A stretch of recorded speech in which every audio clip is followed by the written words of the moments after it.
Figure that out today, too. Yeah. You're watching Public Affairs. Berkowitz is my name and politics is our game, and we will be doing politics this evening because we have as our guest State Senator John Cullerton, who knows a lot about public policy, a lot about politics. He has been in the state legislature, well, he's in the State House for 12 years, in the Senate.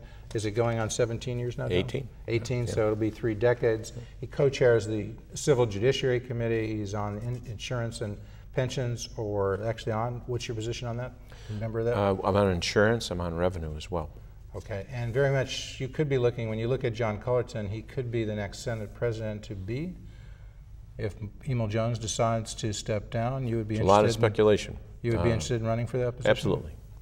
Okay, and he's a practicing lawyer and has been for many years. He was an assistant public defender, was at Fagel and Haber. Fagel Haber is now merged into Thompson Coburn, a St. Louis-based firm with about 250 attorneys out of St. Louis? Yes, and in plus, St. Louis, plus Washington and 30 or 40 in D.C.? About 350 lawyers. Okay, and so you're growing in Chicago and you're growing with them. But we're here to talk today about what's going on with the budget. Right, we passed the budget. The Illinois General Assembly passed it. We adjourned, and the budget's on the governor's desk, or soon to be on the governor's desk. And he has a couple of months to decide whether he wants to sign it, or veto it, or mandatorily. But before we get to the governor's decision, you know, he's saying you passed an unconstitutional budget because it says the law says you shall pass a balanced budget. He says this is about $2 billion of red ink in the hole. Is he right that it's $2 billion of red ink? And is he right that it should be balanced before it goes to him? Here's what the Constitution says. It should be a balanced budget, and of course the problem is that it's estimated income. So we're guessing. No, but you're not even close. Let's be fair to the governor here, because you're estimating you're going to get $1 billion in new dollars. Everybody knows you're not going to get more than $500 million. So right there, but I just want to point out, there, you're $500 million in the hole due to a faulty estimate. But nothing's set in stone, because we are talking about the estimates of what the income is going to be for the next year. Just want to make that point. That's so people know we're talking about.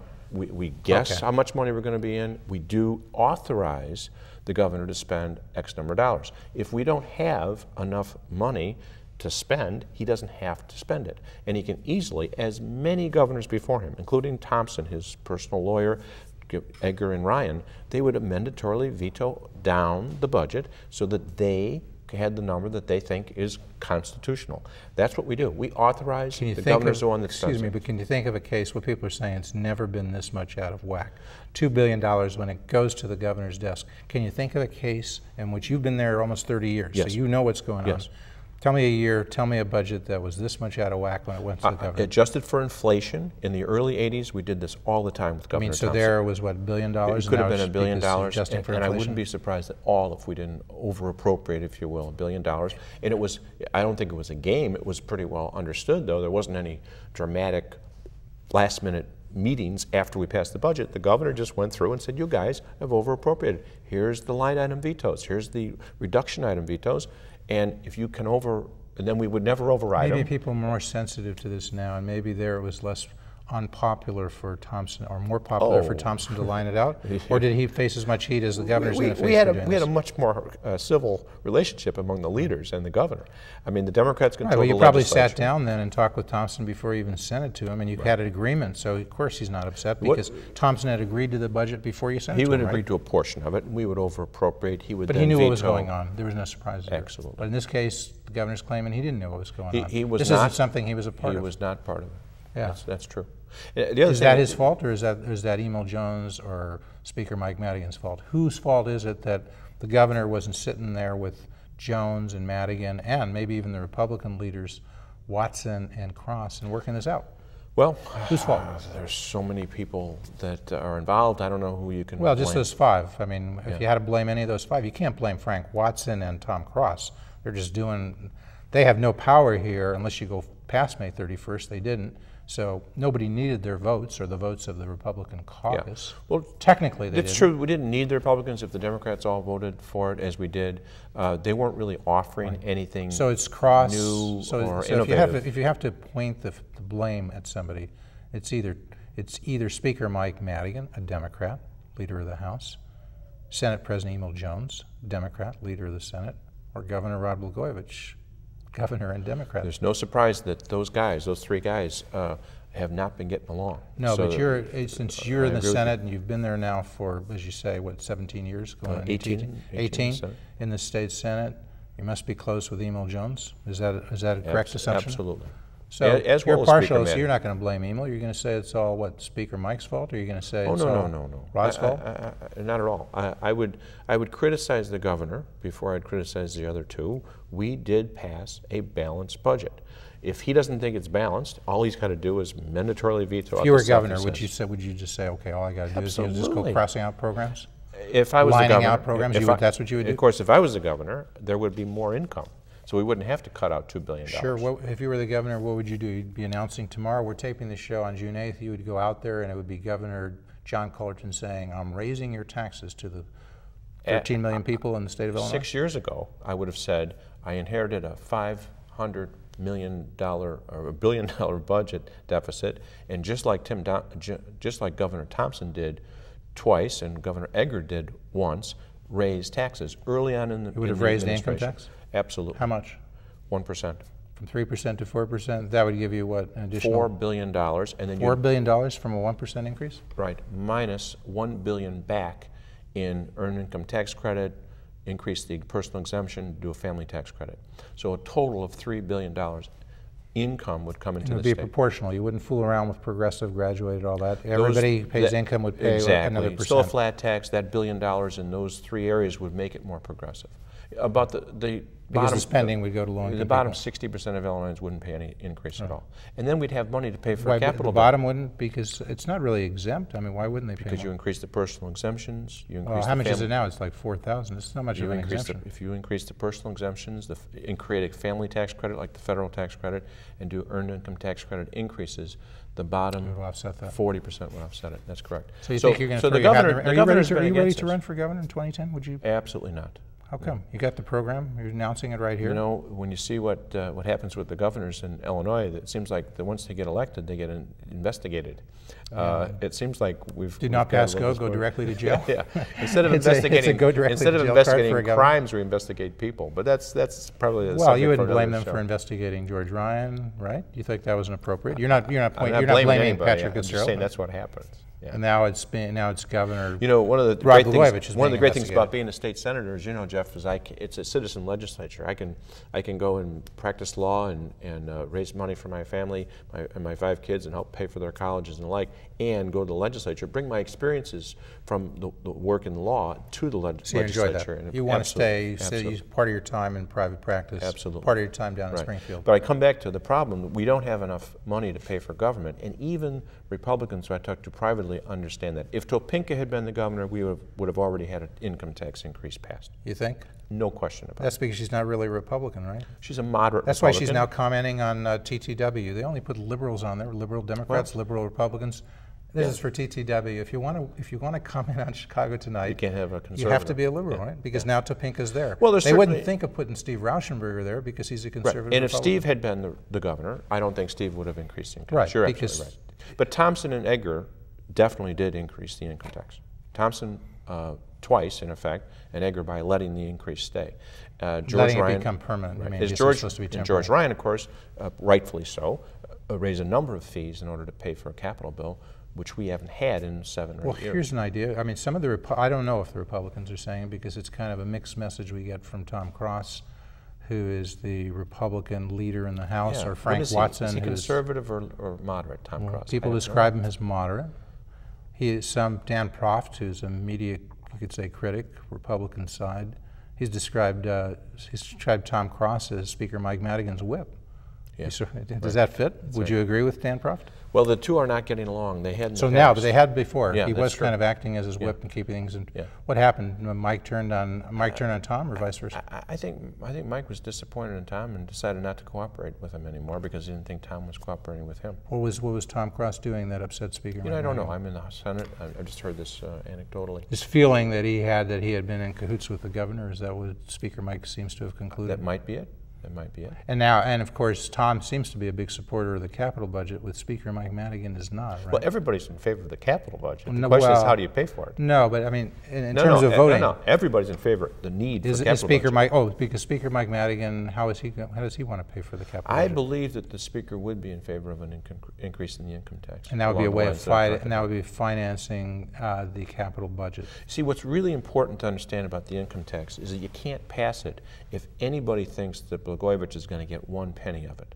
So it's really critical to know where you're going to send the money. You can't pass the capital budget or the income tax? You can't pass an income tax if anybody thinks that Rod Blagojevich is going to get a penny of it. So all of that additional money has to be appropriated in a way that he can't touch it for his own purposes. Education, which is a pass-through, okay, which people view as an investment if you have education reforms, the capital bill to pay for capital projects, and paying down our debt. Our Medicaid bills are 100 days late.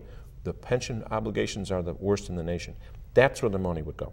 It would go to, so let's go through those three things quickly. It would go through directly to education. We'll come back to that. Right. It would go as to finance the capital budget. Right. Which is about $1 billion a year. Everybody agrees that's how much you need. That's what you need. And then also reduce the time for which Medicaid payments are outstanding. And pension obligations, which is the worst in the nation. Those three areas. After you give about $1 billion back in progressivity in terms of tax relief to make our flat tax be a little more progressive. Speaker Mike would sign on to that, but the governor doesn't want to do that because this requires 3/5 votes. The governor would veto this bill, and yet, believe it or not, I believe you can get 3/5 votes. You can get Republicans to support that income tax increase. The House might have 3/5 Democrats after this next election. You're banking on that? The Republican Party is in disarray. How many even as we are dysfunctional. Do you need to look at what they did at the recent convention.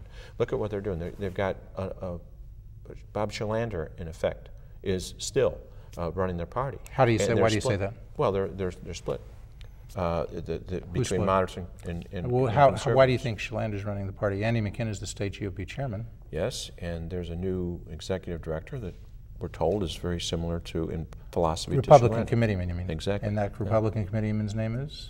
You know what? It's not my job. Pat Brady. Is that who you're referring to? I think that's correct. So he was just elected Republican committeeman. The the recommendation vote was 15 to 4, 15 for Pat Brady, 4 for Steve Rauschenberger, and so people. And I got to tell you, I've written that the party was actually behind Pat Brady, and the rumor was, although he denies it, is that I guess Shalander denies this, but Shalander embraced Pat Brady when they came out. That's the point. And Steve Rauschenberger, who I serve with, who we are far apart perhaps on certain issues, but actually there's some that we both respect each other. We serve together in General Assembly. That's the type of leader the Republicans I'd be more afraid of. Look what's happening. Rauschenberger is the type of leader you would be afraid of than Pat Brady. Look what's happening. These guys, even though the Democrats are fighting, we are going to pick up seats in the Illinois General Assembly. You think you will? Right now it's 67-51. You need 4. You need 5 to make it veto-proof. In the House. That's 5 right. more. And we already have 37 in the Senate. So you're already veto-proof there. We're not going to lose any. We might even pick up some in the Senate. So the Democratic Party, even though we're fighting amongst ourselves, admittedly, the Republicans have not benefited from. So in 2009, you're saying you could pass a tax increase, you think, income tax increase, without the Republican support in the House because you pick up 5 seats? Without necessary Republican support. But remember, we have been talking, Senator Meeks and I have a bill right now that would increase the income tax. We've been talking to downstate. Senate Bill 750 or House Bill 750? No, it's a different one than that. It's a tax swap bill. The numbers change, but the same concept. We really cannot call it a tax swap bill, but it does raise the income tax. It raises the income tax and it lowers the property tax. That's you don't want to call it the tax swap. Right, because it really wouldn't be fair. But it's a net increase of $6 or $7 billion. That's what it was under when it was House Bill 750. Just so if you want me to describe it, I'd be happy to. It raises the income tax by 2% and gives back, which raises $8 billion and gives back over $4 billion. So how much is the net increase in revenue for the state government at the end of the day? The same thing you'd have if you had a 1% increase. $4 billion. Exactly. So it's a little less than it was under House Bill 750. Exactly. So, but downstate Republicans are very interested in this. They have poorer people, poorer districts. When you put the progressivity in the bill, only about 20% of their people would even be paying this. They are tremendous beneficiaries of the property tax relief. They're tremendous beneficiaries of the capital bill. And they're tremendous beneficiaries of the education. And some people say they're in the because they get a disproportionate amount of money. Some people say they're in the tank with the education teachers unions. That's why they're for this. And downstate Republicans. But you know, it's interesting you mention that because Our people say we won't vote for it unless there's tough education reforms. And yet, you're right, there's some downstate Republicans who are trying to get to vote for it, who are school administrators, who are fighting some of the whatsoever. It's one of the problems, but we need their votes. What kind of reforms would you like to see? Both fiscal accountability and teacher accountability. Fiscal accountability. Fiscal accountability, we've had some really sad situations in some school districts where the money just was literally embezzled. And so we have to have strict accountability. Teacher accountability means? Teacher accountability is, in spite of what the unions say, and if they want to cooperate, fine, but we need to have the idea of sending more money to these school districts. We need to have the people who are going to ask for a tax increase. They're going to have to know that those teachers are going to be more accountable. And there's a whole wide range of areas. In terms of improving test scores for kids? Test scores is that would be one way. Right? Absolutely. How about accountability in terms of choice? Why not let people choose the schools they send their kids to? If they're happy with the public schools, fine. If they're not, take the $10,000. That's what we spend on average per kid per year. Right. On average across the state of Illinois. Take that 10K average. If it's for 14,000 somewhere, take 14,000. If it's 8,000 somewhere, take 8,000. Total amount of money being spent, state, federal, local, and bring it to the school of their choice. You know, the idea of choice, unfortunately, has become so politicized. It makes it more difficult for Democrats to embrace that. The teachers' unions don't like it. If you want to stand up to teachers' unions, stand up to them, and your constituents, I assure you, would like choice. You know that. Yeah. I know that. And everybody watching, is there anybody in this show who's watching this show out there? Any of you parents, you don't want to have choice? You'd rather be locked into one school? Yeah. Of course not, right? Well, you know, choice is one word like the word change. And no, choice is very defined, unlike change. Choice means you take the money and you go to the school of your choice. Finish. Okay? That's what choice means. Tell me how it's like change. Because there's nuances to it. And all I'm saying is the word choice, I'm trying to give you a political answer, okay, before we talk about the public policy. From a Democratic point of view, and we're the dominant party in this state, it means something, okay? And it's been politicized, and it's difficult for a Democrat to vote for something that has that label.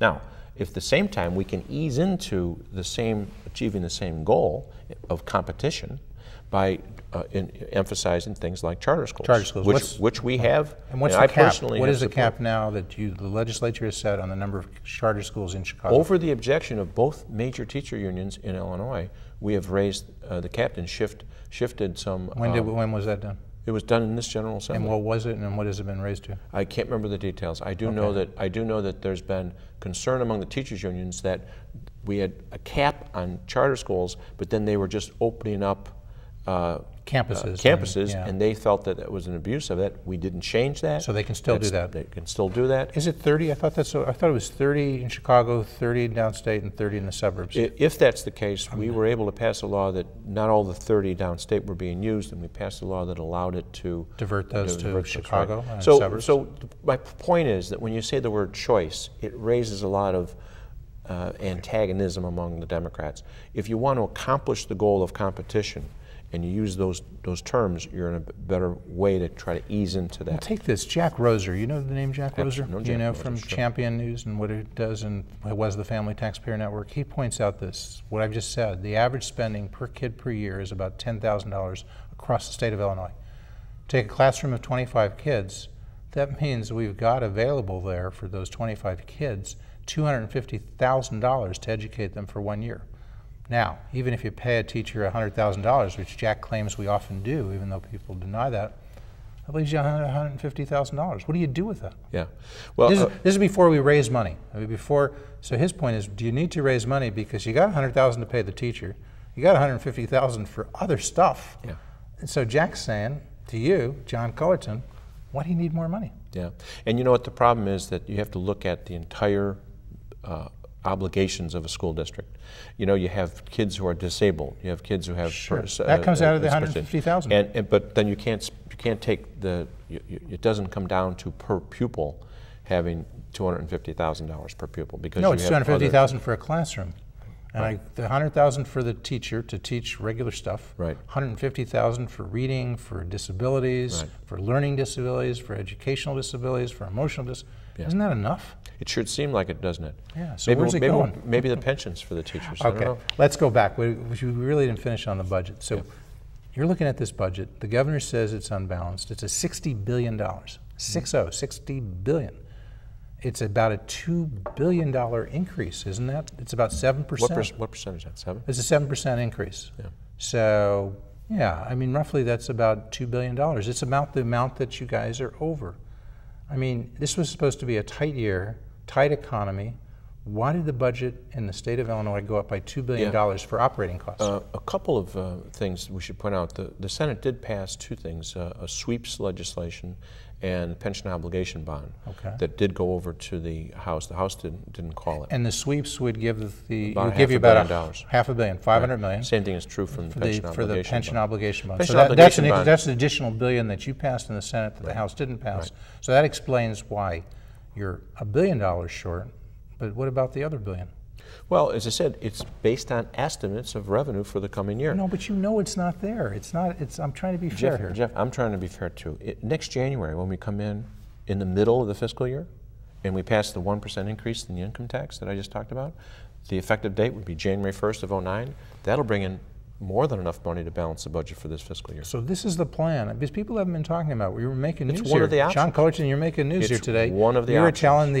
You were telling the Illinois electorate, go out and elect 5 more Republicans to the State House. 5 more Democrats.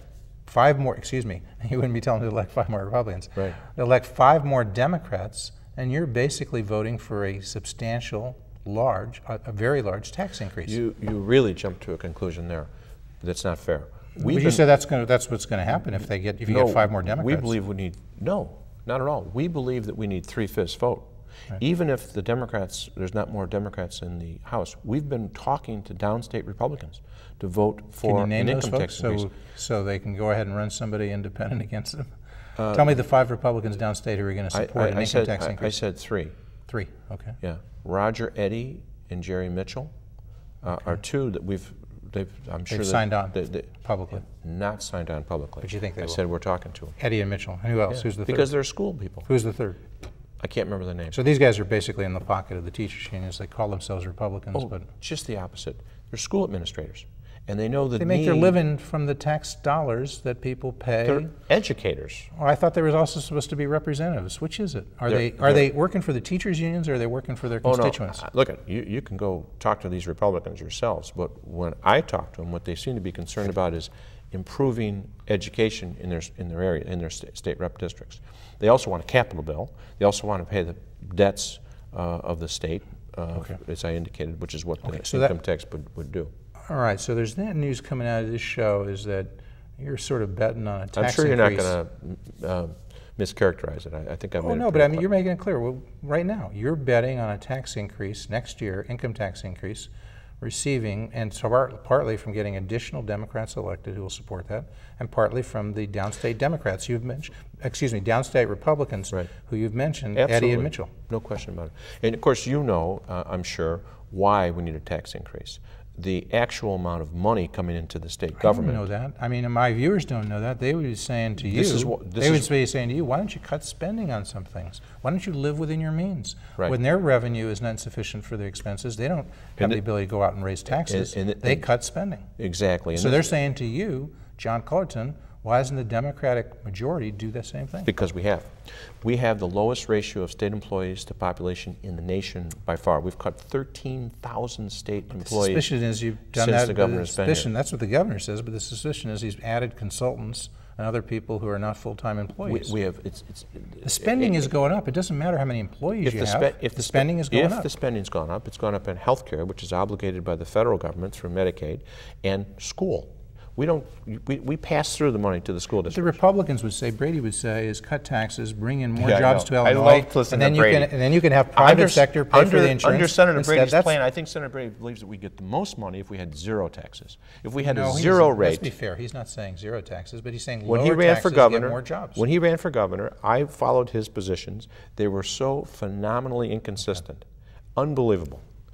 We had the lowest tax rate of any state that has an income tax. How much lower do you want to go? You want us to lower our tax rate? No, we had the lowest of anyone total that has taxes that people care about. Which property ones? taxes? And sales taxes. Sales taxes. Property taxes don't go to the state of Illinois. No, I'm just saying the sales tax is the lowest. You're talking about when you talk is Illinois a low tax state, you can't say just talking about the state income tax. If you're an employer coming to Illinois, you're absolutely caring about correct. property taxes, Sales income tax taxes, in Cook County are way sales too high. taxes, the The whole thing. sales tax in Cook County are double what they But should if be. you add up all the taxes, if you add them all up, Right. state taxes, county taxes, fees, Workers' comp, whatever, throw it all in. Illinois is about Income, property 15th, they are tax as well. 15th highest per capita Right. across the states. We are a high tax state for state and local taxes. but not- so you can't just say state income tax. But not the state. The state doesn't benefit from the Well, higher property taxes. The state doesn't. Excuse me, though, but you do benefit as you're providing services. And if you can say to people, well, you folks pay high property taxes, you get education and commensurate with that. You're in a sense, you guys. We don't get that money. You don't get that money. Right. But you're elected to look at the big picture. Right. Not just ignore the fact that people are paying high property taxes, so you should raise the income tax because you're a low income tax state. What about because the exemptions? What about the exemptions that we have that the other states don't have? You know this. We're the only state in the nation that doesn't tax retirement income. Nobody wants to change that. Nobody wants to have a state tax on retirement income, but we're the only state in the nation that doesn't have that. Where are we relative on the sales tax for gasoline? When people pay 51 cents in taxes to state and local governments in Illinois for gas, do they realize when they're paying $4 in gas, 3.5 is going to the other areas, and 50 cents is going to the government? Right. We're one of the Aren't we the high tax states? We're a high tax state when it comes to gasoline because we're one of the few states that has a sales tax on gasoline.